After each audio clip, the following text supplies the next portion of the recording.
This presentation is part of the Teach 1 portion of the HAP 360 course at George Mason University. In this video, I'll be presenting my example of an information needs assessment, where I interviewed a student athlete here at Mason to determine what information she needed when trying to make 3 future decisions.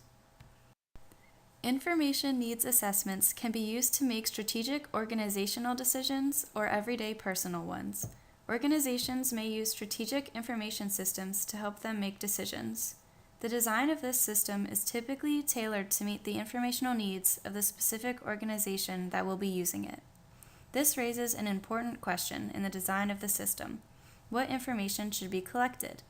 Several different methods have been used, but now the recommended method is to focus on the future decisions that the organization will make, and then see what information is needed to support the process of making those decisions. This is the method that was utilized in this information needs assessment. The decision maker in this project was Casey Ello, an 18-year-old freshman studying marketing at George Mason University. In addition to being a full-time student, she is also a member of George Mason's rowing team and Gamma Phi Beta. The methodology used in this information needs assessment included several steps. First, the future decisions that Casey needed to make were identified. Next, the pieces of information that were necessary in assisting her making those decisions were identified and classified into broader categories.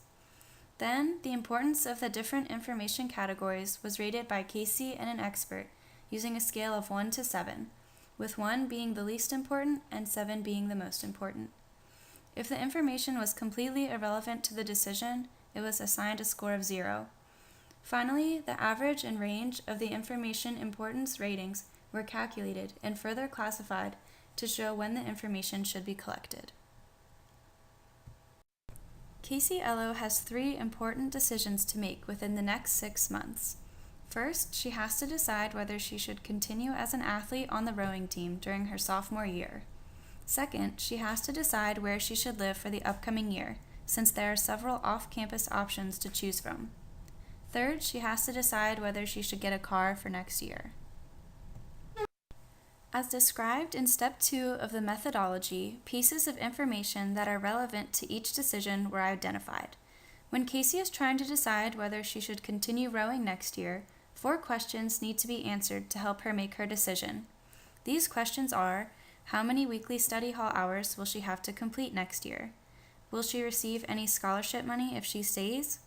How well will rowing practices fit in with her future class schedule? And how much of a time commitment will rowing require next year? For Casey's second decision regarding where she should live next year, the following questions were asked. How much are rent and utilities per month? How close is the residency to campus? Who will her roommates be? And what types of amenities does the residency offer? Casey's final decision to be made is whether she should get a car for next year. The 4 pieces of information that need to be collected in this case are: what are the costs of maintenance, gas, and on-campus and off-campus parking, among others? What is the cost of insurance? What is the most reliable type of car to buy? And should she buy or lease the car? The pieces of information that Casey needs to make each of her 3 decisions can be classified into 4 different categories. The questions: will she receive any scholarship money if she stays? How much are rent and utilities per month? What are the costs of maintenance, gas, parking, etc.? What is the cost of insurance? And should she buy or lease the car? All fall under the category of financial information. The questions: how many weekly study hall hours will she have to complete next year? Will rowing practices fit in well with her future class schedule? And how much of a time commitment will rowing require next year? All fall under the category of impact on time information. The question, how close is the residency to campus, falls under the category of location information.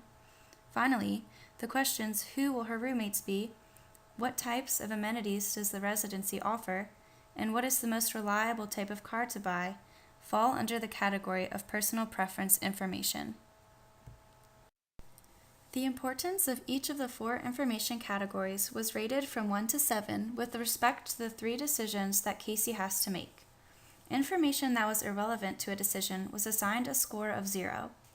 Financial information was fairly important in the rowing decision and highly important in the housing and car decisions. The average rating of this category was a 5.33, and the range was 2. Impact on time was highly important in the rowing decision and irrelevant in the housing and car decisions. The average rating of this category was 2.33, and the range was 7.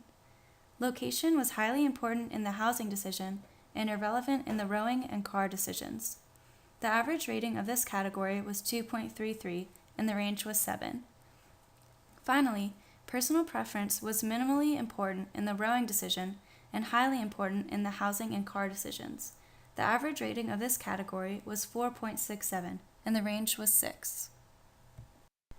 Based on an information category's average rating and range of ratings, it can be classified into groups that specify when the information should be collected.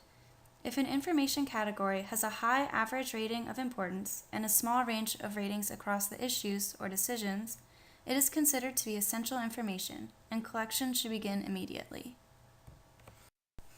If an information category has a high average rating of importance and a wide range of ratings across issues, it is considered to be a rapid data collection set. A plan to begin collecting this information should be determined immediately. If an information category has a low average rating of importance and a small range of ratings across issues, it is considered a low priority item and collection is not deemed important. Finally, if an information category has a low average rating of importance and a wide range of ratings across issues, it is considered to be a periodic data set. This type of information should be collected only when it is needed. Based on the classifications listed in the previous chart, the pieces of information that Casey needs to make her decisions can be further categorized. Financial information was deemed to be essential, since it had a high average rating of 5.33 and a small range of ratings of 2. This means that collection of financial information should begin now. Personal preferences fit into the rapid data collection, since it had a high average rating of 4.67 and a wide range of 6. A plan to gather this information should be developed now. Impact on time and location information fell under periodic data collection, since both categories had low average ratings of 2.33 and wide ranges of 7. This means that this type of information should be collected only when it is needed. The method used in this assessment worked well by identifying categories of information that were relevant to different decision-making processes. By doing this, it offered a platform upon which Casey could begin her research and data collection to make these decisions. Additionally, by using a rating scale of 1 to 7 rather than 1 to 3, the accuracy of the ratings was improved by offering more discretion in the rating process. One of the weaknesses of this process was its subjective nature. The categories impact on time and personal preferences could be interpreted differently by different individuals. Therefore, it would be difficult to generalize the results of any one assessment, including this one, to a broader audience. To increase the level to which the results could be generalized, additional assessments could be conducted while interviewing other individuals similarly situated to Casey. Overall, this method of assessing information needs utilized several steps to ensure the decision maker better understood which types of information most affect the decision-making process, and therefore, which types of information should be collected and how. This method has a wide scope of applicability, making it useful to implement in either organizational or personal decisions.